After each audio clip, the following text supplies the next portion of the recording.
Muy bien, buenos días. Hoy es el cuarto día de las jornadas del Instituto de Investigaciones Filosóficas de la Universidad de Costa Rica. Y el día de hoy eh, empezaremos con la ponencia de Ricardo Mayo Castillo y Marianela Santamaría Cantillo de la Universidad del Atlántico, Colombia, cuya ponencia se titula Prolegómenos a una analítica del desarrollo sostenible en clave biopolítica, y posteriormente tendremos a Andrés Felipe Rivera y Juan Alexis Parada Silva de la Universidad Santo Tomás de Colombia con la ponencia El hombre y su etos como ente dinamizador de ambientes más ecorresponsables. En principio había una tercera ponencia, Filosofía de la Biología y Transfeminismo, de Christopher Carballo de la Universidad de Costa Rica, pero nos comunicó que tenía un problema de corriente eléctrica. Entonces, dicha ponencia no tendrá lugar hoy. Intentaremos reprogramarla si es posible, pero por ahora quedamos entonces con dos ponencias.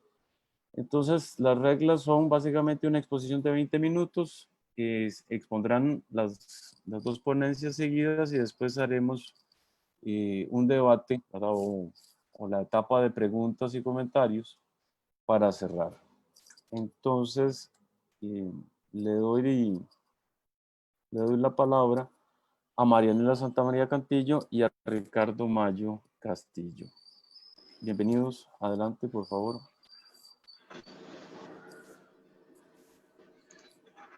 Buenas, mi nombre es Ricardo David Mayo Castillo y soy oriundo de la ciudad de Barranquilla, Colombia. Y con la presente jornada le vamos a presentar la siguiente ponencia titulada Prolegómenos a una analítica del desarrollo sostenible en clave biopolítica. La presente ponencia está presentada por mi persona, Ricardo Mayo Castillo, y la compañera Marianela Santamaría Castillo, también de la universidad. La hipótesis de la ponencia es que el desarrollo sostenible, en medio de su trasegar, ha venido configurando varias de las...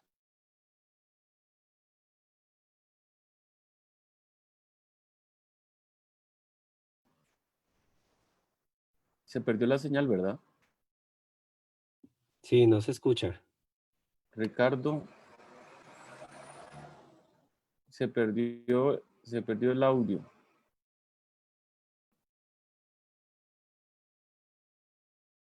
Mm.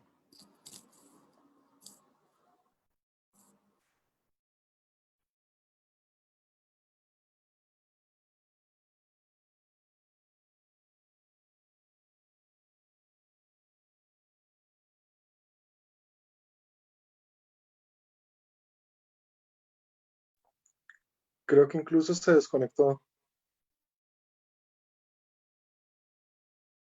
Sí lo veo. Bueno, veo que está, pero quitó la imagen. Sí, ahí parece que estuviera compartiendo. Sí, sí, sigue compartiendo. Pero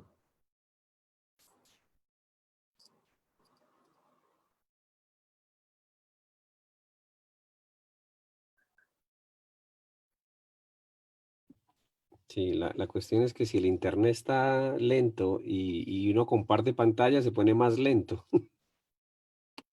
supongo sí.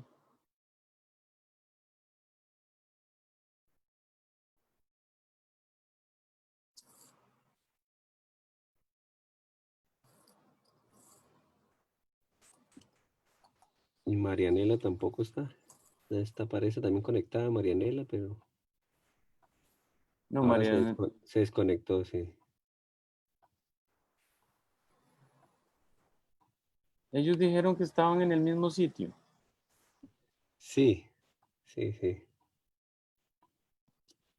Debería conectarse tal vez solo uno. Ya se Sí, desconectaron los debería dos. conectarse uno solo y que el otro le siga, o sea, lo siga a través de la misma conexión. Sí.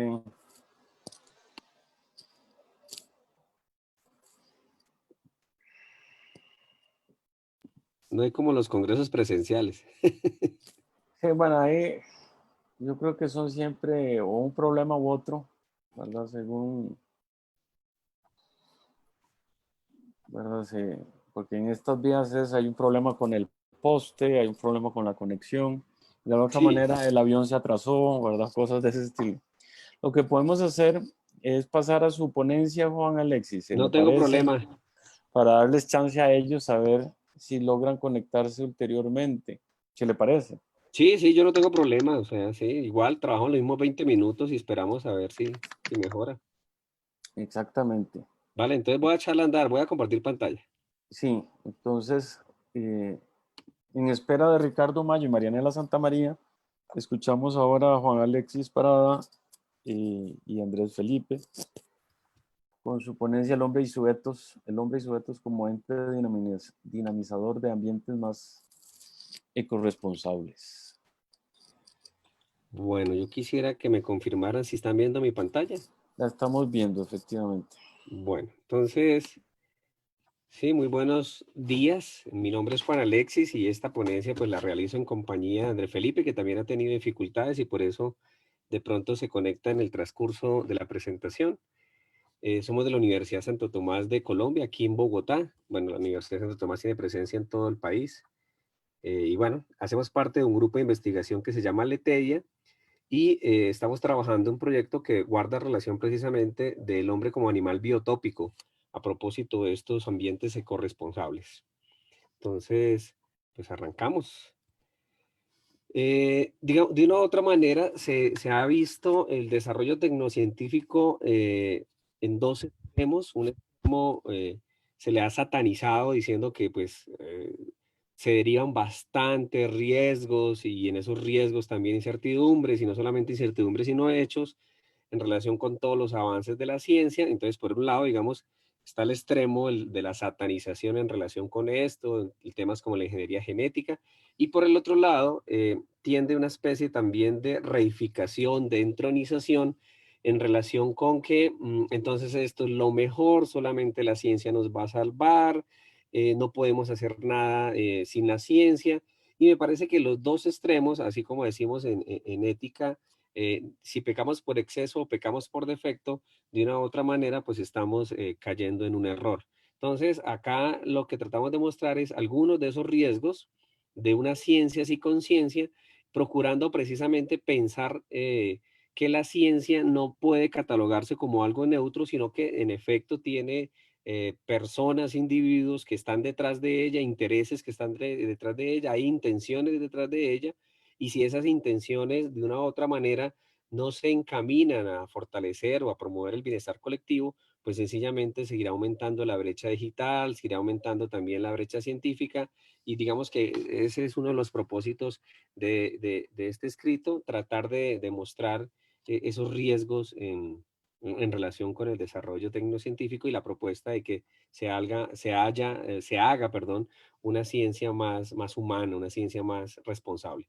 Entonces, riesgos del desarrollo tecnocientífico para el cuidado de nuestra casa común, retomando las palabras del Papa Francisco en Laudato Si, ¿no? Hay dos maneras de concebir entonces la ciencia, una que es donde se reifica, se entroniza, y se le entroniza afirmando que solo la salvación es posible gracias a los adelantos que se desprenden de ella, y otra fatalista donde se le demoniza y se satanizan todos sus avances. Hay varios relatos en relación, por ejemplo, cuando empezó a llegar la televisión a América o cuando llegó la radio, y esto intentó de una u otra manera satanizarse, ¿no? Diciendo que la gente iba a ser menos cordial, que la gente iba a perder los valores cristianos, que la gente de una u otra manera se iba a separar de Dios, digamos, sobre todo desde la parte de la sociedad anclada en los valores católicos cristianos, ¿no? Bueno. Existen riesgos entonces no solamente a nivel ecológico, a nivel biomédico, a nivel financiero, a nivel simbólico, social y físico, resultado de una ciencia amañada, de una ciencia que está influenciada por los intereses particulares de unos pocos que poseen la hegemonía de este mundo, lo que por un lado hace crecer la productividad, por el otro provoca enfermedades. Bueno, digamos que los referentes teóricos que están detrás de este escrito, digamos que son de dos naturalezas. Una naturaleza planteada sobre todo en Ulrich Beck, que habla de la sociedad del riesgo global, ¿sí? Y también el otro de naturaleza sociológica, que se para más en la parte de cómo, de una u otra manera, la ciencia también ha generado un conflicto a nivel social impresionante, y en este caso sería Zygmunt Bauman, ¿no? Con aquello de la modernidad líquida o la sociedad en la era de la modernidad líquida. Eh, para nadie es un secreto que el calentamiento global, la aparición de nuevos virus, las hambrunas y la amenaza atómica que arrebatan el sueño y la tranquilidad a más de uno, y frente a esta preocupación es urgente y necesario configurar un futuro estable, justo, solidario, sostenible e incluyente, ¿no? Se plantea, por ejemplo, a propósito del calentamiento global, la concepción del animal biotópico, que la plantea también James Lovelock en su libro La teoría Gaia, cuando habla precisamente tratando de describir por qué los fenómenos que ocurren dentro de la Tierra, él la denomina Gaia, ¿no? Tierra, de una u otra manera están afectando directamente al ser humano. Entonces él hace la analogía en su libro, La teoría Gaia, acerca de cómo reacciona el ser humano frente a una plaga. Entonces, pues coloca el ejemplo de que usted va al trópico y en el trópico, pues algún mosquito o sí, algún animal lo ataca, pues uno trata de echarse repelente, trata de espantarlo, de ahuyentarlo. Y esa analogía de cómo el ser vivo actúa frente a una plaga, la utiliza haciendo la comparación de la Tierra frente al ser humano. Esto también ha dado origen, desde la teoría Gaia, ha dado origen a que algunas personas ya desarrollen una especie de pensamiento misantrópico, ¿no? Misantrópico como una especie de odio a la humanidad. De hecho, se han escuchado algunas voces, inclusive intelectuales, que dicen que lo mejor que le puede pasar a la Tierra es que desaparezca la humanidad. National Geographic hace 4 o 5 años se ideó una serie donde decía un día después de la humanidad, 2 días después de la humanidad, tratando de pensar la Tierra sin la humanidad, sin aquellas personas, individuos que le dan sentido a la existencia. Pero, ¿qué es pensar la Tierra como, el hombre como animal biotópico? Es que reconozca que su vida, bios, topos, depende del lugar donde está, y que es de carácter unívoco, ¿no? O sea, la Tierra en este momento no nos necesita a nosotros, sino nosotros necesitamos de ella. Por ejemplo, ahorita con el derretimiento de los casquetes polares, sobre todo en la parte del Polo Norte, bueno, en Antártida hay también otra circunstancia, pero se ha descubierto, por ejemplo, a propósito del permafrost, el derretimiento de los casquetes polares, del hielo, está permitiendo el que emerjan, el que eclosionen, el que vuelva nuevamente a surgir nuevos virus, ¿sí? Adicional a los 4.000 virus que tenemos ahora, y a esto se le añade también aquellos que se producen también en laboratorio, ¿no? Todavía está mucho por investigarse a propósito del COVID-19, si fue en laboratorio de Wuhan, si no fue en un laboratorio, pero más allá de eso es que lo que le estamos haciendo a la Tierra está permitiendo que emerjan esta nueva tipología de virus para los cuales no estamos preparados, ¿no? Para los cuales nuestro sistema inmunológico pues está precisamente indefenso. Si no desarrollamos la situación de rebaño frente, por ejemplo, al COVID-19, o si no hay un tratamiento efectivo o una vacuna efectiva en el corto plazo, pues vamos a tener que seguir sufriendo el confinamiento como ocurrió en esta situación donde más de la mitad del planeta se confinó. Hambrunas, muchísimas hambrunas, inclusive en países en desarrollo, en vías de desarrollo, hay gente que muere de hambre, se desperdicia mucho alimento. Por ejemplo, en el caso de América Latina se dice que desperdiciamos inclusive la cuarta parte del alimento que llevamos a los hogares y en toda la cadena de producción. Esto también ayudaría para paliar un poco el tema de la hambruna, pues más allá también de las políticas sociales y políticas públicas que se implementen. Eh, entonces, claro, y el hecho de haber desarrollado armas muy poderosas, como el misil que estrenó Rusia, que tiene un alcance de cerca de 8.000 kilómetros, fácilmente podrían pasar de un océano al otro. Y bueno, todo el gran avance a nivel armamentístico, el tema nuclear, pues que no se nos olvida nunca lo de Hiroshima y Nagasaki, que fácilmente en un abrir y cerrar de ojos pueden hacer desaparecer ciudades. Entonces, y aún se le sigue apostando a esa carrera armamentista, entre otras cosas porque a nivel de geopolítica, quien tiene las armas de destrucción masiva, de una u otra manera puede imponer su control, ¿no? No hizo nada Ucrania cuando se metió Rusia y le robó esta parte de Donetsk, ¿no? Y bueno, y otros intereses que corren allí porque pues el poderío militar y nadie se iba a meter con Rusia. Bueno, desarrollos biológicos, aquí podemos traer a colación el tema de la ingeniería genética, desarrollos físicos, químicos, robóticos, armamentísticos, esos son sorprendentes, impresionantes. Lo que se invierte en un tanque de guerra fácilmente podría servir para dotar una escuela durante todo el año y darle alimento a los niños. Eh, y si tuviésemos acceso a todos los descubrimientos científicos, no estaríamos tranquilos y no volveríamos a conciliar el sueño, ya que muchos de ellos pueden acabar con la humanidad en un 2x3. Estamos a puertas de acabar con nuestra casa común y con ella los sueños y los proyectos colectivos. De la humanidad no solamente se habla acá de los desarrollos a nivel científico, sino también como el sistema consumista que llevamos, ¿no? Ese sistema lineal a nivel económico de extraer, producir, consumir y desechar, que ha vuelto, diría Eduardo Galeano en un libro, Úselo y tírelo, que ha vuelto nuestro planeta un vertedero, o sea que la lógica es en dos grandes frentes. Primero, los desarrollos tecnocientíficos que ponen en peligro latente la Tierra, y por otro lado, el sistema mercantilista o el sistema de la economía lineal que de una u otra manera vuelve la Tierra un vertedero, ¿sí?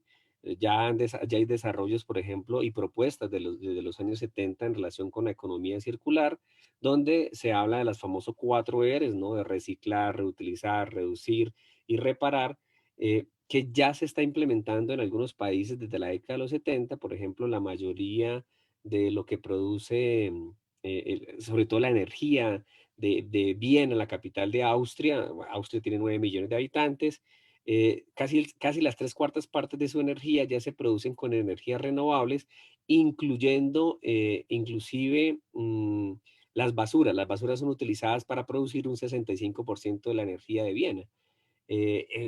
Austria es uno de los pocos países en el mundo que recibe basura de otros países y obviamente cobra muy caro por recibir esa basura, ¿no?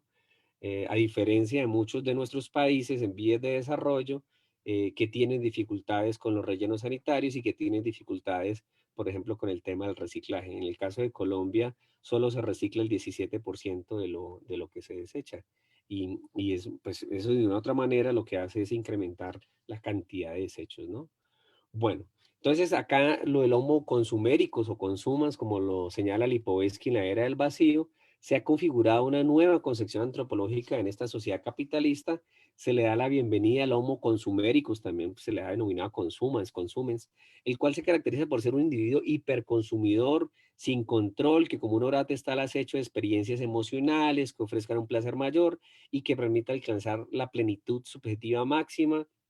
Dentro de esa lógica mercantilista, pues emerge este homo consumans, ¿no? Pues es necesario, es apremiante una necesidad de la ética ambiental, entendiendo esa correlación. Recordemos el famoso principio del efecto mariposa, que el aleteo de una mariposa en el Pacífico puede ocasionar una tormenta en el Atlántico. Lo vimos este año cuando llegaron las tormentas de arena desde Sahara, viajando 14.000 kilómetros y llegaron a algunas regiones de Sudamérica y de Centroamérica. Acá en el caso de Colombia llegaron tormentas de arena de Bogotá y llegaron tormentas de arena a Bogotá y a Medellín. Pero en algunos otros casos ya se había comprobado la presencia de arena del Sahara en el Amazonas. Y no solamente en el Amazonas, sino que ayuda también al fitoplancton del océano Atlántico. Entonces, acá precisamente a propósito de ese efecto mariposa de que todo está interrelacionado, pues es preciso tomar conciencia de que todo lo que hagamos a nivel de avances tecnocientíficos y a nivel de ese nuevo narciso que consume y que desecha, pues es preciso la implementación de un proyecto de ética mundial. Ya se ha hablado con Leonardo Boff acá en América Latina a propósito de Carta a la Tierra, con Hans Kins sobre un proyecto de una ética mundial, donde se trata precisamente de que haya puntos de convergencia, y un punto de convergencia es el cuidado del planeta, ¿no? La naturaleza es maestra, la naturaleza muestra la presencia de un poder que va mucho más allá de la inteligencia humana. Ella cada vez más se presenta en una sabiduría que la mente humana poco puede percibir. sobre todo cuando se le ve bajo una mirada que no la trasciende, sino todo lo contrario, la desestima y la considera como un bien material que es necesario aprovechar. Y en esa relación de carácter unívoco, fácilmente, de hecho James Lovell lo atisba en su libro, La teoría Gaia, más allá de tomar o no tomar conciencia, pues el planeta tiene un sistema homeostático donde ella trata de autorregularse, trata de precisamente alcanzar unos niveles donde pueda funcionar, y en esa medida, si no puede funcionar, pues sencillamente va a haber huracanes, va a haber tormentas, va a haber terremotos para que logre esa homeostasis, ¿no? Si nosotros no aportamos a que haya un equilibrio, pues la Tierra sencillamente va a ayudar a que ese equilibrio exista sin nosotros. Palabras como progreso, desarrollo, crecimiento económico, incremento del Producto Interno Bruto y demás terminan siendo una trampa que lleva a que los imaginarios sociales contemplen la necesidad de acabar con el planeta Tierra para un mejoramiento material de todos. Se espera que de aquí al 2050 la cultura extractivista de metales como el coltán, como el oro, como la plata, el platino, el cobre, se incrementen casi en un 500% de aquí al año 2050. Esto es preocupante precisamente porque esta cultura extractivista lo que hace es acabar con nuestros páramos, con nuestros parques nacionales y con todos los bosques tropicales, en el caso nuestro. En esta trampa han caído muchos sin percatarse de que la vida carece de sentido si pierde su raíz, que no es otra que la Pachamama, ¿no? Acá en Colombia hay dos discusiones muy puntuales. Una en torno a la realización de fracking, ¿sí? Que ya está comprobado, por ejemplo, que solo el año pasado en Oklahoma ocasionó 500 terremotos o temblores suaves, más que terremotos, temblores suaves, precisamente asociados al tema del fracking, ¿no? Y hay otra discusión y es con algunas empresas americanas que vieron la posibilidad de extraer oro de varios páramos. Colombia tiene el 50% de los páramos a nivel mundial y tiene el páramo más grande del mundo con cerca de 1.570 kilómetros. Y en estos páramos pues hay presencia de materiales preciosos, entre ellos oro, en busca de una pedagogía del desarrollo. Entonces, ¿cuál es la propuesta a propósito de esta ecorrelación, ¿no? Reconocernos como animales biotópicos y proponer que en efecto haya un desarrollo sostenible y sustentable, que algunos tratan de decir que es una especie de paradoja, que el desarrollo sí o sí va a tener efectos nocivos contra la Tierra o contra el planeta, pero en efecto hay algunos ejemplos que tratan digamos, de utilizar los recursos, de ayudar al desarrollo más allá del crecimiento, porque el crecimiento es una trampa, ¿no? Se habla de crecimiento económico, es impensable y es injustificable que solo 400 personas tengan el 80% de la riqueza mundial. Es preocupante, además, hay una inequidad impresionante y que el 20%, pues imagínense, recursos que quedan para el 80% o 90% de la población que tiene que disfrutarse esos recursos que quedan. Entonces se sigue promoviendo un ideal del crecimiento económico, pero en sociedades colapsadas, en sociedades fracasadas, ¿no? El desarrollo se ha entendido en nuestros tiempos como la actualización tecnológica, la manipulación genética, la internacionalización de los países y su interculturalidad, el mejoramiento de infraestructura, avances científicos y en general todo lo que a su vez se conecte con el crecimiento económico. Pero ¿a qué costo, no? Entonces nos hablan de que los países crecen un 10%, un 14%, pero uno ve pobreza en todo lado. Entonces, claro, crecimiento para los mismos, ¿sí? Desarrollo para pocos. ¿Mm? Entonces, dentro de esa pedagogía del desarrollo, para lograr la corresponsabilidad, el concepto de pedagogía del desarrollo hace alusión a un debido entendimiento y manejo del desarrollo, dado que en primer lugar este último no debe ser satanizado, ¿sí? O sea, la palabra desarrollo es muy interesante en el sentido de que se habla de desenvolver, ¿no? De la palabra desarrollo viene de desenrollar, ¿no? De hacer avanzar. En efecto, tenemos que avanzar, pero pues pensar muy bien cómo se hace. Es fundamental saber comprender para poder orientar cada acción creativa en ascenso tanto humano como ambiental. Es pensar el desarrollo de manera positiva, donde este último tenga como antagonista la explotación, el deterioro y el abuso que para nada deben ser tolerados. Un desarrollo humano en comunión con una economía ambiental. Entonces se habla de un desarrollo humano implicando precisamente cualquier actividad que necesite algún recurso natural como materia prima, una acción equilibrada en sí misma y en relación con el mismo ambiente, ¿no? Se debe tener presente que la vida misma está en juego y por ello se deben tener en cuenta las mismas leyes naturales gracias a las cuales se podrá hacer el debido uso de lo que la madre tierra dispone sin necesidad de pasar por encima de ella, ¿no?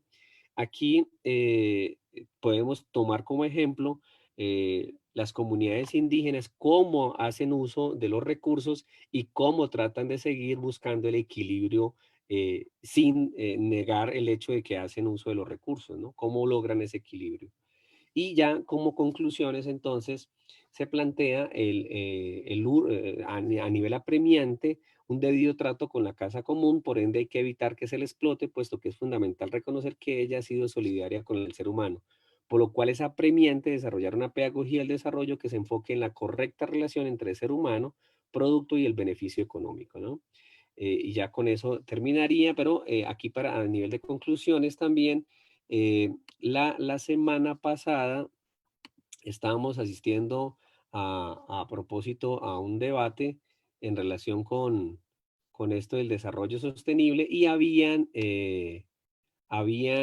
algunos decanos invitados, un decano de ingeniería ambiental, un decano de economía, un decano de sociología, mirando precisamente esta lógica del desarrollo y cómo en efecto se debe suplir unas necesidades, cómo esas necesidades básicas pueden ser suplidas sin necesidad precisamente de seguir ultrajando el planeta. Y habían varias experiencias que señalaban allí a nivel ambiental, donde sí era posible hablar de un desarrollo sostenible y sustentable. Muchas gracias. Muy bien, muchas gracias, Juan Alexis. Ahora, no sé si le doy la palabra a Ricardo y a Marianela, ¿cómo les fue conectándose? ¿Están ahí? ¿Me escuchan?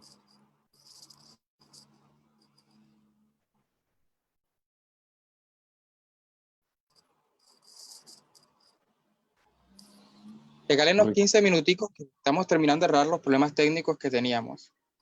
Bueno, entonces vamos a discutir con Juan Alexis mientras tanto. Sí, algunas preguntas, comentarios, sugerencias, ¿Sí? bienvenidos sean todo para enriquecer. Si alguien tiene alguna pregunta o comentario que hacerle a Juan Alexis. Bueno, mientras la gente piensa sus preguntas, en principio, bueno, yo creo que uno podría decir que todo el mundo está de acuerdo con esos propósitos. El problema suele ser que quienes no están de acuerdo son normalmente los que tienen la capacidad para que su desacuerdo haga que las cosas sigan igual, por decirlo así. Claro, o sea, ¿Verdad? yo analizando por ejemplo el caso de la economía circular en algunos países, coloco el ejemplo de Austria, pero está Dinamarca y Noruega, y uno mira que en efecto esto tiene que venir como política pública y tiene que venir también parte de los que están en el tema de las decisiones, ¿sí? O sea, por ejemplo, acá ha habido bastante discusión frente al fracking, en el Congreso lo lograron superar, tenemos un partido que se llama el Partido Verde y en cierta medida trata de promover acciones frente a eso, pero el gobierno de turno hizo una trampa y comenzó a hablar entonces de fracking responsable, por ejemplo, el tema del lenguaje acá es clave, hablar de fracking responsable y decir que no podríamos nosotros afirmar que porque en otros países ya se ha desarrollado fracking y ha tenido algunas cosas nefastas, acá en Colombia podría darse, ¿sí? Entonces que había que hacer pruebas piloto para en efecto comprobar que el fracking sí es dañino o no es dañino, ¿sí? Cuando acá la Universidad Nacional de Colombia ha implementado una gran cantidad de estudios, no solamente con el fracking, sino con el glifosato, porque acá terminan envenenando a los campesinos, mandando glifosato para acabar con la hoja de coca, ¿sí? Pero son más los daños ambientales que se hacen y pulmonares y toda esta vaina. De hecho, tenemos una demanda con Ecuador porque en esa frontera con Ecuador se fumigaba con glifosato, donde se muestran documentos de que afectan la fertilización de las plantas, afectan los pulmones de las personas, pero claro, lo que usted dice es cierto, y quienes están en el gobierno de turno terminan o haciendo la trampa o sencillamente diciendo que si no se hace eso, pues se atrasa el país, no crece, o sea, siempre con el discurso del crecimiento económico de que sí o sí debemos nosotros como canteras naturales poner al servicio de los países que lo requieren. Por ejemplo, en el caso de China, nosotros exportamos carbón, Pero ¿qué hacen las minas de carbón a cielo abierto? Pues afectan comunidades indígenas y una gran cantidad de población. También tenemos minas de níquel, pero ¿qué hace el níquel también a cielo abierto? Pero ¿cuál es el discurso precisamente de los que llegan al poder o los que están en el gobierno de turno? Y es que si no se hace eso, no tenemos cómo pagar la deuda externa, no tenemos, a propósito, estaba escuchando hace como un mes cómo se pusieron muchos costarricenses a propósito del préstamo con el Fondo Monetario Internacional, que terminan colocando sí o sí condicionamiento a que el país comprometa sus recursos naturales a cambio de pagar la deuda externa o a pagar las deudas con estas bancas internacionales. Eso ha sido una discusión en torno a todo este complejo, y no solamente en Colombia, sino en el mundo, ¿no? Y entonces, ¿qué hacer? Alguna vez escuchaba a un ingeniero ambiental con un razonamiento muy interesante que decía, nosotros que somos del trópico, que tenemos sol todo el tiempo, sol, ¿sí? Fácilmente podríamos utilizar paneles solares para abastecer ciudades enteras, ¿sí? Que contaminan menos, ¿sí? Aunque contaminan sobre todo cuando se desechan o cuando hay que cambiar los paneles, porque es un camello luego reciclarlos. O, por ejemplo, en el norte del país se está desarrollando energía eólica con unos motores gigantes, pero tiene que ver bastante la voluntad política. Si no hay voluntad política, nos quedamos en lo que dice Eduardo Galeano en el libro Úselo y Tírelo, las mentiras que le harán crecer la nariz a Pinocho. ¿Qué dice Eduardo Galeano? Y es que a nosotros nos vuelven culpables de la contaminación del planeta, pero realmente los que contaminan bastante el planeta, que son China, Rusia y Estados Unidos, que producen el 40% de la contaminación mundial, no toman acciones alrededor de ello, pues seguimos teniendo todas las consecuencias. Aunque no contaminamos todos a gran dimensión, los países que más contaminan, los efectos de esa contaminación sí nos afectan a todos, ¿no? Sí, sí, se perdió se perdió el sonido, Juan Alexis. No me escucha nada, nada, nada. No, justo ahora, sí, ya ahora no lo escuchamos, sí, siga.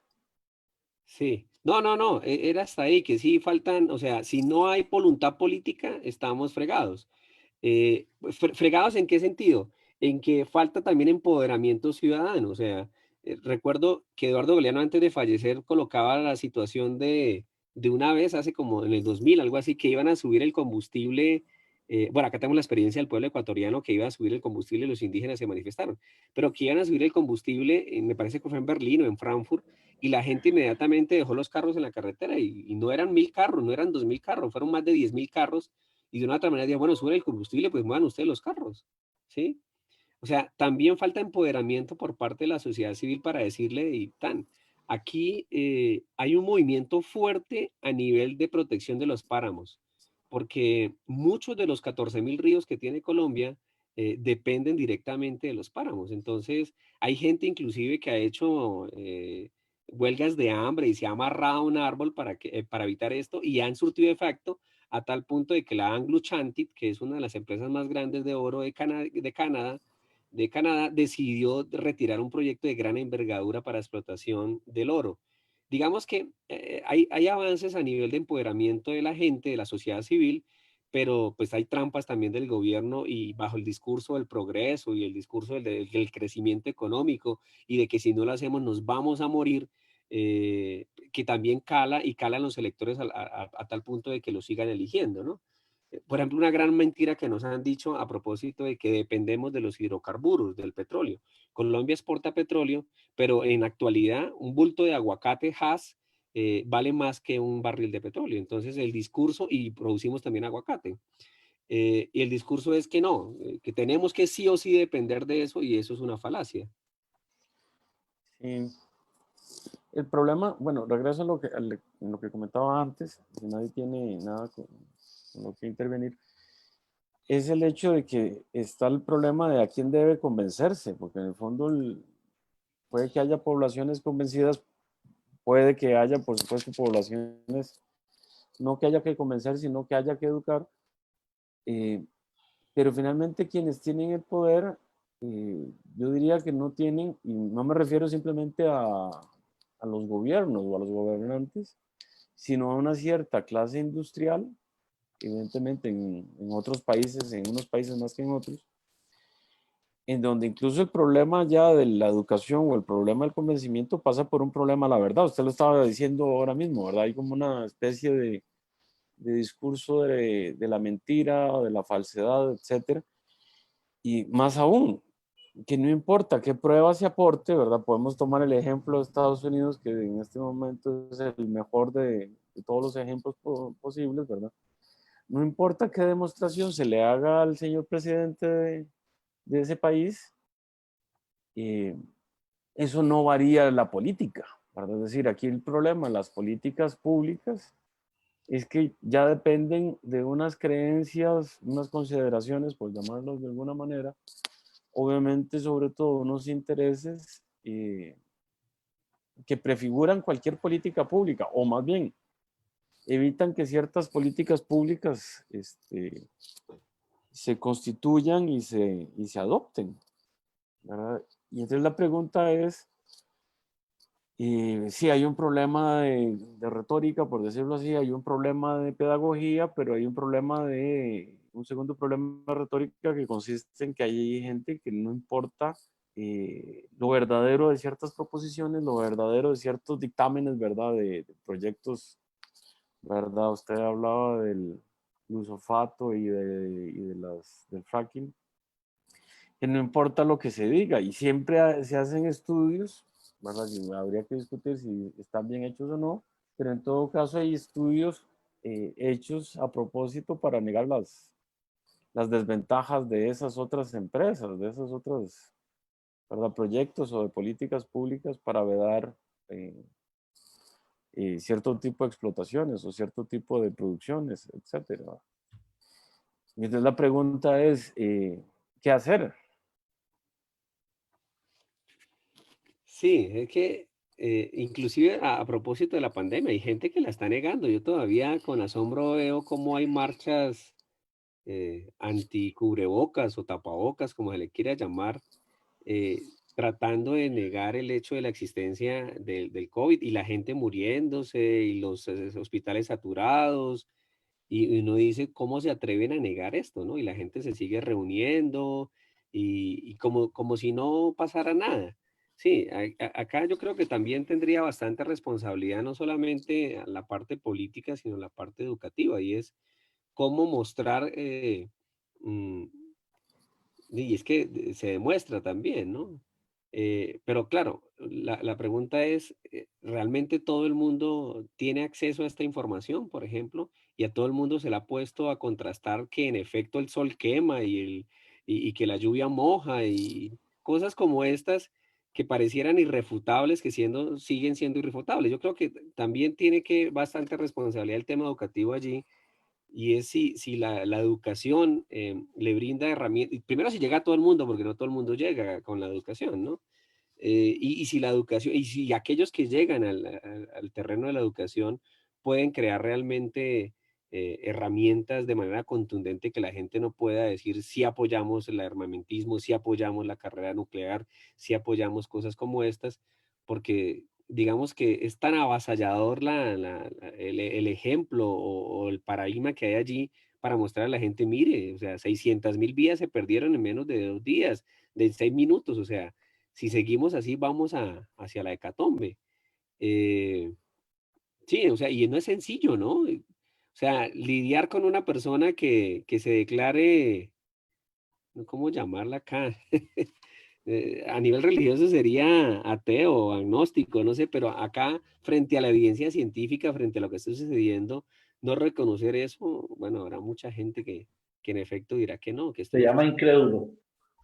Sí, incrédulo, que no cree, exacto, esa es la palabra, gracias. A propósito de que no cree en nada. Y uno dice, fue pucha, pero mire, lo estamos viendo, o sea, el ciclo del agua se afectó, no, este año, por ejemplo, ha habido más de 50 tormentas tropicales que no habían ocurrido en años anteriores. Tuvimos el mes más caluroso desde que se tiene registro en septiembre, o sea, y todavía sigue habiendo gente incrédula, sí, que sí, no, no sé, no sé, no es fácil. Sí, no, yo sé que no. Si fuera fácil, ya probablemente estaríamos más cerca. En Facebook me preguntan lo siguiente, o le preguntan lo siguiente, desde la ética, esto que nos vienen diciendo, lo estoy leyendo, sobre el cambio en los métodos de producción para un óptimo desarrollo, ¿qué solución propone para el manejo de esta mala información y búsqueda sin fin de una sola cosa, lucrosidad con los recursos naturales? Bueno, al final de la pregunta está un poco extraña. La entiendo tal vez como bueno, no, lo fake news aparece no solamente en las redes sociales, sino en todo lado, pero yo creo que hay diferentes fuentes, sobre todo a nivel de artículos científicos y estudios serios que los llevan a uno a tratar de corroborar estos estudios que tratan de mostrar supuestamente las bondades de. Por ejemplo, en el caso del fracking se habla, a nivel de bondades, por ejemplo, se habla de que Estados Unidos logró casi ser autoabastecedor de su propio gas. ¿Sí? Entonces se dice que claro, que con la técnica de fracking y muestran las bondades de que en efecto pues se está sacando gas de Oklahoma, de Texas, de diferentes lugares, pero no muestran cómo esto de una u otra manera afectó las fuentes hídricas y que es una ganancia, o sea, que es una ganancia medio pendeja porque pues por cada, qué sé yo, metro cúbico de gas se pierden no sé cuántos litros de agua, es muy, pero muy, el agua que se pierde es mayor a lo que se gana, ¿sí? Ahí tocaría mirar a propósito del famoso gana-gana, es decir, ganamos o ganamos y perdemos y acá lo que se pierde es más. O sea, las fuentes hídricas y el hecho de lo mismo que se hace con el petróleo. O sea, la Tierra tiene placas tectónicas y esas placas tectónicas se van moviendo cuando hay un vacío. O sea, eso no hay necesidad de tener muchísima experiencia mostrándolo el tema de las placas tectónicas. Entonces, ¿qué pasa? Pues hay un vacío cuando se extrae, acá nuestros indígenas le llamaban la sangre, la tierra, el petróleo, se extrae la sangre, pues queda el vacío y el vacío va a ser suplido por los movimientos telúricos, algunos más fuertes. Con el agravante en el caso nuestro que tenemos el círculo del Pacífico. ¿Y qué es el círculo del Pacífico? Pues la zona más sísmica del mundo. ¿Sí? Y nosotros estamos alrededor de ese círculo del Pacífico. Entonces, ¿qué pasa? Inclusive cuando trataron de demostrarlo a Indonesia sobre este tsunami impresionante en el 2008, comenzaron a mirar qué había pasado en el océano ahí cerca, me parece que es el océano Índico, no estoy seguro, pero en el océano cerca a Indonesia. Y se dieron cuenta que allí, entre otras cosas, India había probado una bomba nuclear. ¿Sí? Entonces, claro, pues imagínense la prueba de una bomba nuclear en el océano, el movimiento de las placas allí, pues impresionante, que luego haya un movimiento 2 años o año y medio después que ocasione este movimiento de agua, ¿sí? Y que ocasione la muerte de más de 100.000 personas en Indonesia. O sea, hay un refrán muy coloquial para tratar de definir los daños que se le hacen a la tierra, y es que en relación con los daños que se hacen a la tierra hay de morita, pero no rebajita. Es decir, más temprano que tarde o más mediano plazo que tarde, la tierra, en la teoría, la Gaia nos va a cobrar lo que le estamos haciendo. Y por eso puede llevar a un pensamiento misantrópico, ¿no? Es decir, odiemos a la humanidad y lo que hagamos es extinguirnos y ya. Pero yo creo que sí hay bastantes fuentes para poder contrastar el tema de las falsas noticias, ¿no? Y contrastar si es más lo que se pierde que lo que se gana. Claro, acá, ¿cuál es el discurso en Colombia para el extractivismo? Que eso va a beneficiar el desarrollo y el crecimiento del país, que las comunidades van a sacar puentes, que va a haber hospitales, que va a haber escuelas, y uno se puede analizar los lugares donde hay extractivismo, donde hay petróleo, donde sacan oro, Se donde perdió sacan el... coltán, ah, donde sacan platino. Y si fuera verdad el cuento de que las comunidades progresan, donde se sacan los recursos, uno podría constatarlos, pero no. No hay carreteras, no hay hospitales, no hay escuelas, ¿sí? Entonces tampoco es el discurso de que extraemos y que con eso va a haber crecimiento para el que extraiga, ¿sí? Entre otras cosas porque se extraen los recursos naturales y luego nos los venden. Entonces se llevan el petróleo y luego nos venden gasolina y derivados del petróleo. O sea, es una lógica más o menos idiota, porque claro, lo sacan muy barato, ¿sí? Llevan los recursos naturales y luego nos los venden procesados, donde nosotros podríamos procesarlos fácilmente también, ¿sí? O sea, no es lo mismo vender 2 toneladas de oro a vender luego cadenas de oro. O sea, el producto valor agregado no lo estamos obteniendo nosotros, sino lo obtienen las grandes empresas. Y en este caso, las empresas extractivas, ¿no? Las empresas árabes, los canadienses, bueno, que vienen con un discurso de doble moral también, ¿no? Se hablan de donaciones, usted sabe que el tema de donaciones es bien simpático, Se habla de donaciones, les vamos a dar tanta plata, pero usted sabe que nadie da sin esperar nada a cambio. Donaciones y luego se da cuenta uno que esas mismas donaciones son de la empresa que va a extraer oro, por ejemplo. Ujú. Muy bien, muchas ¿Se gracias, puede Juan hacer una Alexis. pregunta? Haga una última pregunta, sí, adelante. Gracias. Me llama mucho la atención, la disertación tiene mucha realidad de Colombia, pero de las pocas veces que he visitado Colombia, me llamó la atención todavía las zonas que están llenas de minas de la guerra contra el narcotráfico o grupos subversivos en la zona de Villavicencio, las grandes montañas de carbón abierto en el puerto de Santa Marta, la carretera que va de Cartagena hasta Santa Marta, también con grandes problemas de contaminación, zonas alrededor de Bogotá. Mientras tanto, el gobierno y sectores privados siguen negociando contratos de explotación minera. Eso en realidad parece ser más bien un doble discurso. Entonces, la ética o la ética política, no entiendo la realidad colombiana, de un modo en que tratan de sobrevivir algunas regiones y otras más bien van hacia atrás. Gracias. Ah, no, sí. De hecho, el presidente ahorita lo dijo en las Naciones Unidas, ¿no? Digamos, ahorita hay montado un gobierno de derecha, casi de ultraderecha, apoyado en grupos paramilitares, pero siempre se maneja eso en el tema del lenguaje, ¿no? Ahí, de hecho, se utilizan eufemismos. Acá, por ejemplo, el tema de las masacres que están matando indígenas, no se les dice masacres, sino homicidios colectivos, ¿sí? O sea, el tema del eufemismo es muy elegante, tratando de disfrazar lo que está sucediendo. Entonces, bajo el extractivismo se habla de desarrollo económico, se habla de la necesidad de implementarlo, y hace 2, 3 semanas que hubo asamblea en las Naciones Unidas, el presidente dijo que agarraba la bandera a la protección de los páramos. Sí, pero está comprometiendo la explotación de varios de ellos para que saquen oro, para que saquen coltán y para que saquen platino. Sí, lo del carbón, Israel, usted lo señala muy bien, o sea, de hecho mismo la misma ONU le acaba de sugerir al gobierno que cierre las minas de carbón a cielo abierto que hay en Cerrejón, en el norte del país, en La Guajira, porque las comunidades indígenas, sobre todo los wayú, han encontrado cerca de 1000 personas que tienen problemas en pulmonares a raíz de la contaminación que produce esto, y que no solamente daña a las comunidades indígenas, sino que daña la bahía más hermosa de América Latina, que es Santa Marta, por donde sacan el petróleo, ¿no? Entonces, eh, fácilmente, teniendo otras experiencias más organizadas, más ordenadas, Colombia podría paliar el tema, por ejemplo, de las divisas que requiere. Tenemos 42 parques naturales, 58 áreas protegidas. ¿Qué quiere decir? Que solamente con un montaje, por ejemplo, bien serio de ecoturismo, podríamos adquirir bastantes divisas sin comprometer, por ejemplo, el tema del extractivismo. O sea, sí hay alternativa, falta es más voluntad. Y hay un discurso doble siempre, claro, una doble moral impresionante. A nivel internacional se dice que se están haciendo cosas y a nivel local se hacen otras. Muy bien, muchas gracias, Juan Alexis. No, con gusto, con gusto. Vamos a ver si Ricardo y Marianela se pueden conectar. ¿Cómo les fue con el problema de conexión? Pues ya aquí estamos. No sé si me escucha bien. Se le escucha, sí. Pues estamos teniendo un poco de problemas con el internet debido a que es satelital y está por acá lloviendo. Entonces voy a tratar de no prender mucho la cámara con tal de no consumir tantas megas. No sé si me disculpan por eso. Disculpado, completamente.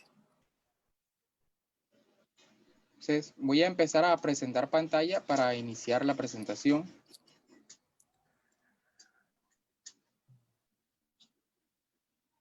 Mierda, y no era.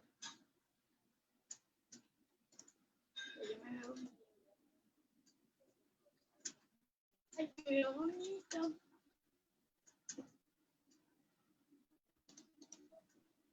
Entro con video.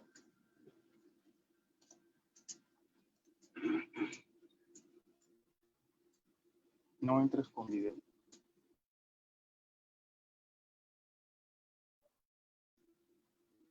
Entonces,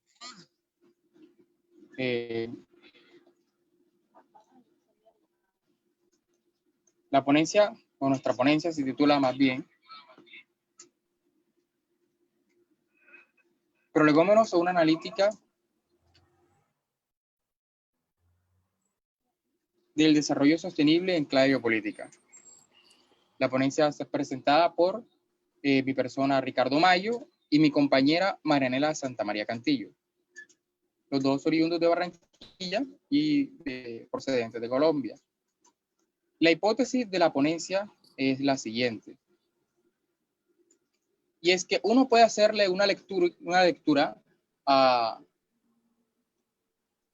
el desarrollo sostenible en clave biopolítica siguiendo los postulados de Michel Foucault, pudiendo mostrar así en el desarrollo sostenible una teoría de la positividad capitalista con una serie de prácticas gubernamentales que son capaces de incidir sobre el cuerpo social.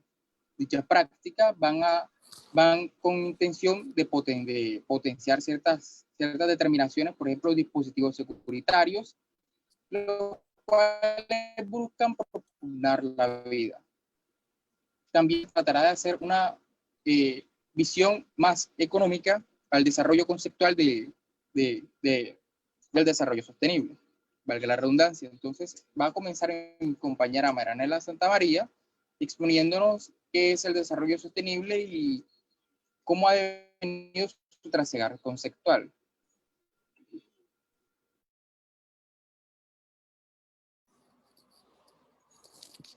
Bueno, ¿sí me pueden escuchar?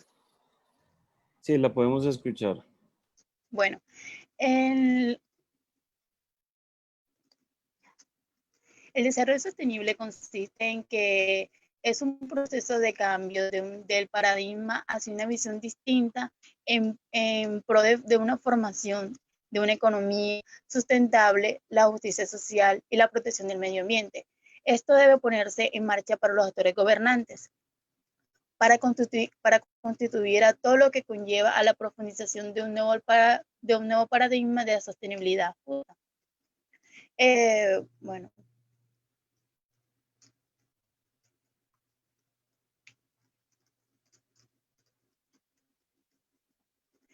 El nacimiento del desarrollo sostenible empezamos desde Bultmann de 1987 hacia lo más reciente que es la Agenda 2030. Ahí fue determinado como un concepto. Este concepto se refiere a satisfacer las necesidades de la generación presente, sin comprometer la capacidad de las generaciones futuras de satisfacer sus propias necesidades. La redacción de este concepto tuvo un impacto social en lo ambiental y en lo económico. Surgió de la necesidad de introducir esos cambios del sistema de economía existente basados en la maximización de la producción, un consumo y una explotación ilimitada de los recursos y el beneficio de un criterio. Este modelo lo que nos da a notar es que el desarrollo que se está marchando es insostenible y totalmente incompatible con el mantenimiento ecológico del planeta, ya que ese planeta está limitado, no puede suministrar todos los recursos infinitivamente.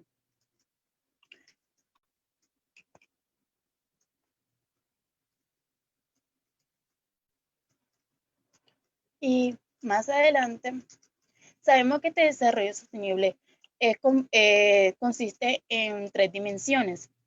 Estas 3 dimensiones, la primera es la económica, esa donde ahí es necesario impulsar el crecimiento de las empresas, posibilitando lograr una eficiencia en los recursos financieros y naturales, para el objetivo de que las futuras generaciones tengan también los propios recursos como la parte del presente.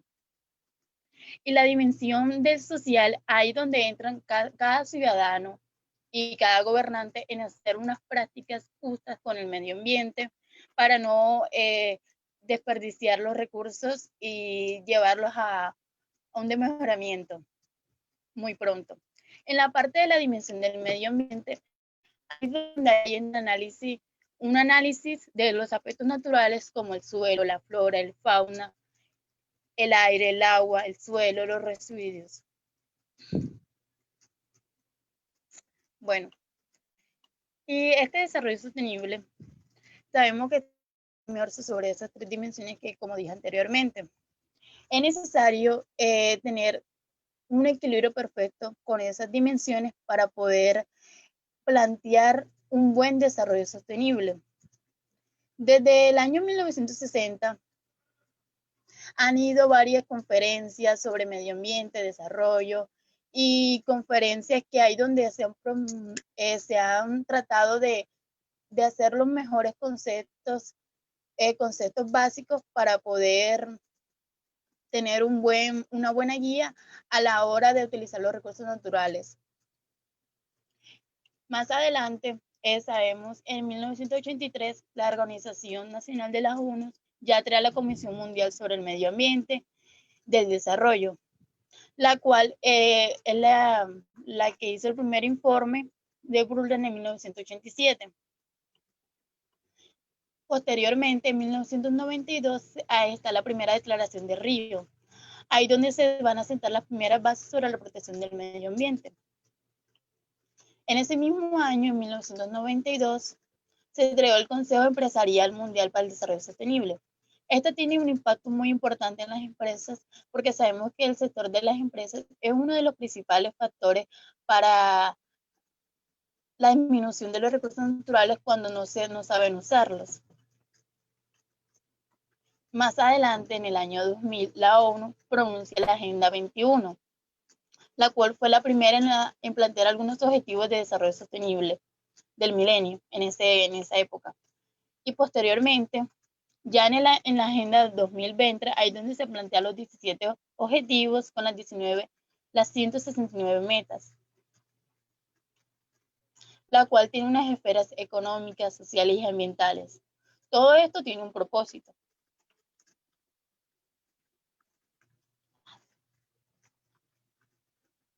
Este propósito es lograr la sostenibilidad en el desarrollo sostenible. Asimismo, esto va a fortalecer la paz universal, la libertad, erradicar la pobreza en todas sus formas y las dimensiones, asegurar un progreso social, una economía sostenible en todo el mundo, además de garantizar los derechos humanos a todas las personas y alcanzar un equilibrio en el género.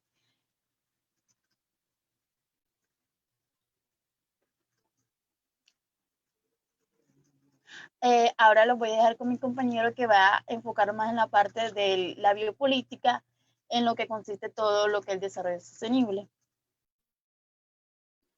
Buenas. Entonces,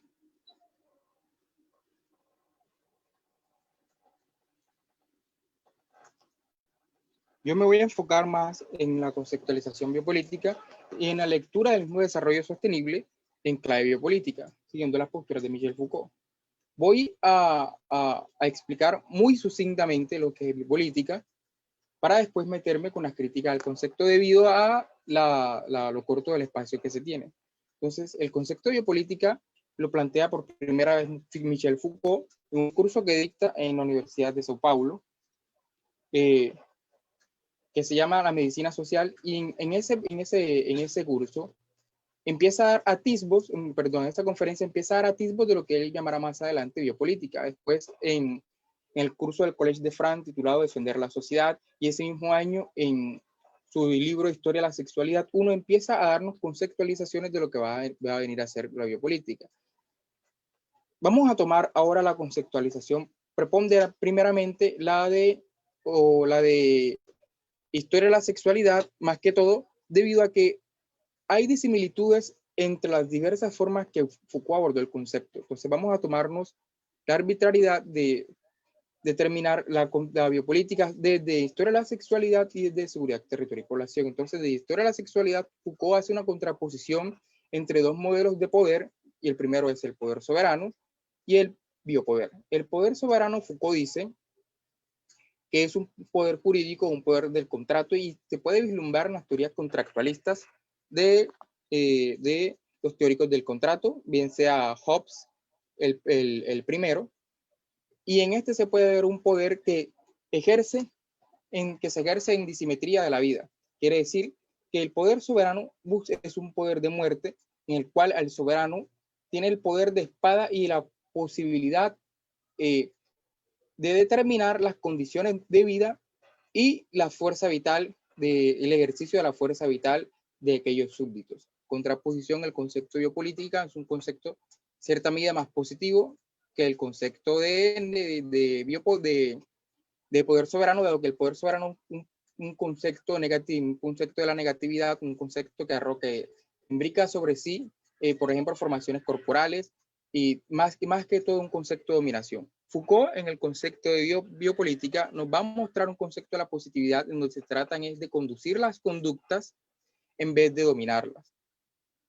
La preponderancia aquí es que esa conducción de conductas permite que por medio del ejercicio del deseo se conlleve a una población a realizar una cierta cantidad de prácticas, no por medio de prácticas disciplinares, sino también por medio de prácticas positivas. Eso no quiere decir que la biopolítica no tienda a ejercer una cierta negatividad, porque sí lo hace, pero esa negatividad lo hace jugando con la misma conducción de conductas. Entonces ya empezamos a ver el concepto de sostenibilidad, visto ya desde el ámbito económico que se había establecido a mediados del siglo XX, y en el que los economistas establecían que el concepto de sostenibilidad es sostenimiento continuo en busca básicamente de una especialización económica y de una renta básica y de un crecimiento un crecimiento sostenible a largo plazo y a mediano plazo, crecimiento que debía perpetuarse y perdurar sobre el tiempo. El concepto de permanencia y perpetuidad es el que es en donde empieza a encontrar problemas el concepto de desarrollo sostenible, y ya lo había apuntado mi compañera antes, en la medida en que la sostenibilidad y la permanencia continua de un desarrollo lo que hace es desgastar aquello que se busca explotar. Entonces se pueden ya ver que lo que conceptualiza en un principio el desarrollo sostenible, o al menos desde la teoría economicista, no era solo un equilibrio ecuánime sobre la naturaleza, sino que era una conceptualización de desarrollo en medida que trataba de hacer preponderar prácticas de cuidado sobre el sujeto. Es imposible seguir sosteniéndolos en la medida en que sigamos perpetuando una relación disímil frente a la naturaleza en su completud. Así que lo que busca el concepto de desarrollo sostenible es establecer una relación un poco más ecuánime, pero preponderando la sostenibilidad permanente y continua. Sostenibilidad que viene a ser dicotómica con lo que el mismo concepto profiere, y empiezan a encontrarse dificultades conceptuales. Lo pongo en contraposición al concepto de entropía en la medida en que para un sistema físico, la entropía es el grado de equilibrio que alcanza un sistema termodinámico, o más bien su nivel de tendencia al desorden. Por ejemplo, vemos entropía cuando en un estado inicial de una cosa, en un estado inicial isotérmico, se pasa de una temperatura a otra por medio de una variación de calor isotérmica. Entonces se encuentra un estado de entropía en la medida en que las condiciones de existencia variaron.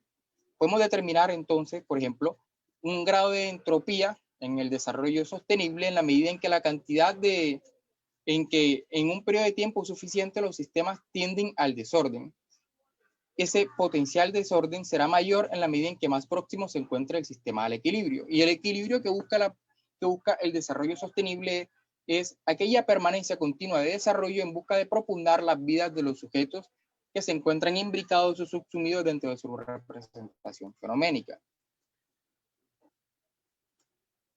Entonces vemos que dentro del concepto de desarrollo sostenible podemos encontrar prácticas de cuidado sobre el sujeto en la medida que no solo se propugna cuidar a la naturaleza, porque eso no son los únicos objetivos del concepto, sino que imbrica, por ejemplo, muchas más cosas como erradicar la pobreza extrema, lograr una enseñanza primaria universal, reducir la mortalidad infantil, mejorar la salud materna, combatir el SIDA, garantizar la sostenibilidad en el medio ambiente y propugnar un desarrollo mundial.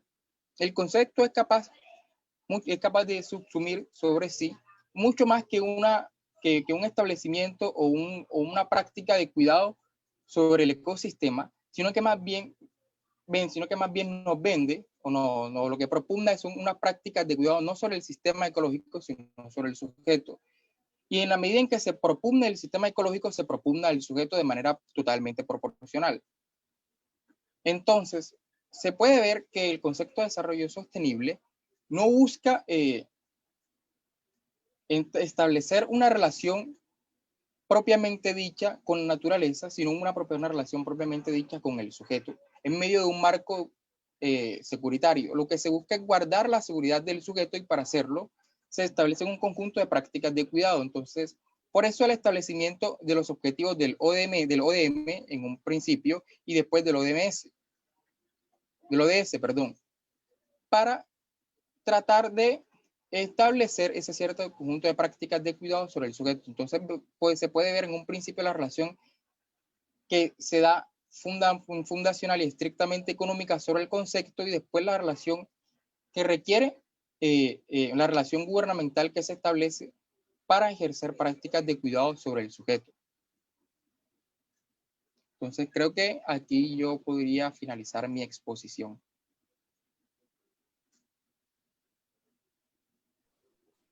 Muy bien, muchas gracias. ¿Comentarios o preguntas sobre la presentación? No entendí bien esa relación entre medio ambiente y hombre. Es la naturaleza la que determina la relación con el hombre. ¿Fue lo que indicó?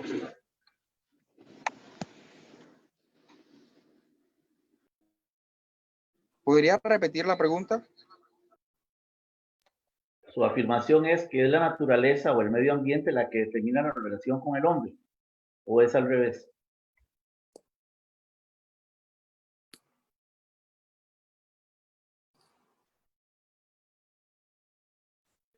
Pues la relación la establece el hombre en la medida en que utiliza la naturaleza para propugnar prácticas securitarias sobre sí mismo. O sea, la naturaleza aquí no viene a ser el fin de cuidado, sino el medio.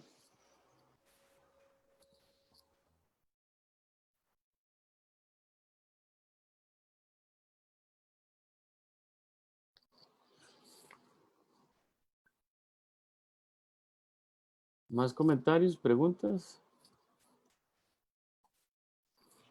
A mí sí me gustaría preguntarle a los expositores en qué medida desde la biopolítica podría promoverse en efecto un desarrollo sustentable, si se podría llegar a promover y si no, desde qué otras esferas podría llegar a promoverse.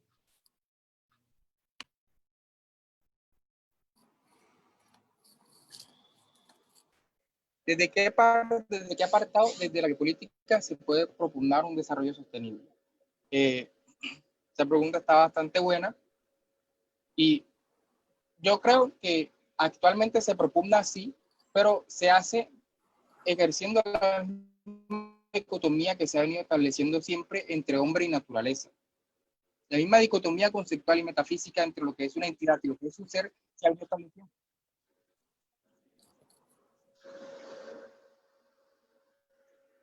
Entonces, eso hace dificultoso que la naturaleza no pase a ser solo un medio para propugnar prácticas de cuidado sobre el sujeto, sino que se convierta simple y llanamente en un fin, como ha venido siempre, solo que ahora en un que prácticamente se cobija bajo una era de bonanza.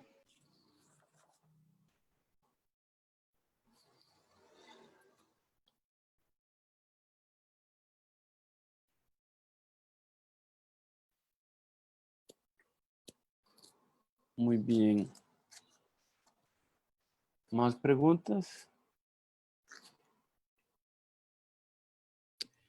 Que me queda también la inquietud que me planteaba Sí. Sergio a propósito de la exposición, y es cómo hacer en efecto que la biopolítica sea como, no sé si llamarle el plan de gobierno o que esté metida entre los planes de desarrollo para que en efecto se logre un desarrollo sostenible, porque si no, pues terminamos teorizando algo que en la práctica podría ser muy difícil.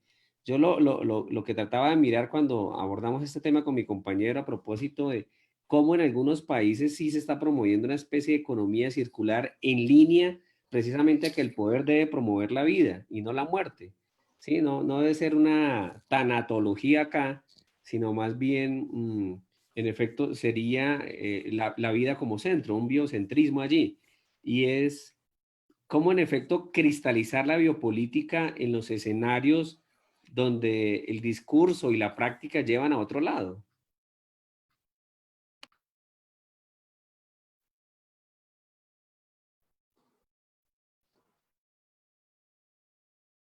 Ricardo. Pues esa pregunta yo creo que atraviesa todo el sistema discursivo gubernamental que se prefiere, por ejemplo, en un estado como Colombia. Yo, en el tiempo que he estado estudiando, Foucault tampoco es que vaya a ser tan extendido, solo han sido un par de años, uno puede vislumbrar que el discurso que profieren, el discurso que prefieren los gobernantes, el discurso que profiere el derecho, el discurso que profieren prácticas como, por ejemplo, la seguridad social, el discurso de higiene, el discurso normativo y el discurso gubernamental es estrictamente biopolítico. O sea, el Estado desea, o más bien no desea, muestra ceñirse bajo una práctica gubernamental. De manera discursiva y formal, el Estado lo hace.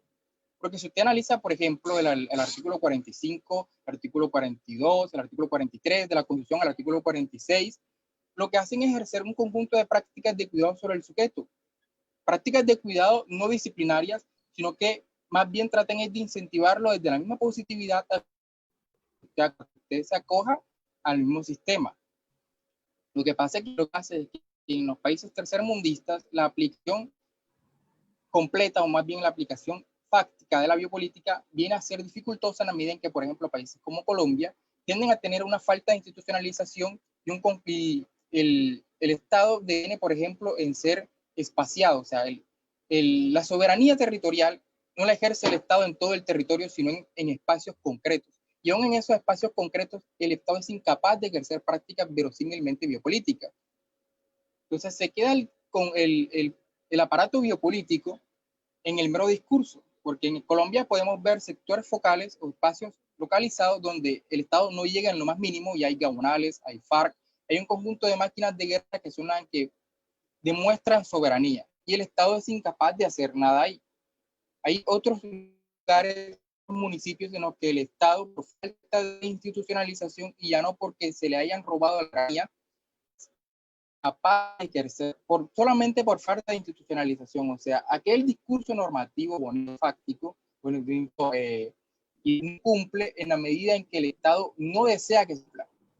Nos vemos entonces ya no sobre el sujeto laboral, sino prácticas contra el sujeto laboral. Aquí, por ejemplo, ha hecho una reforma laboral para que a las personas les paguen por hora. Ya por ahí uno entiende, o las reformas que se han hecho para alargar el tiempo en que una persona debe jubilarse. Entonces, uno...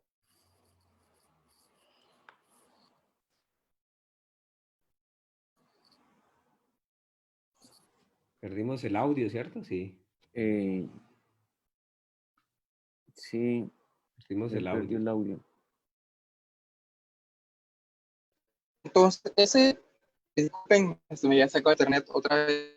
Ese discurso político se queda en lo estrictamente formal. Entonces, uno se encuentra en la dificultad de decir, como, ¿qué hace un Estado?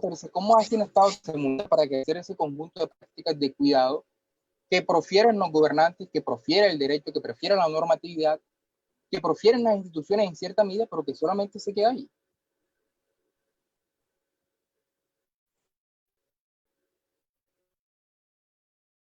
Muy bien, muchas gracias.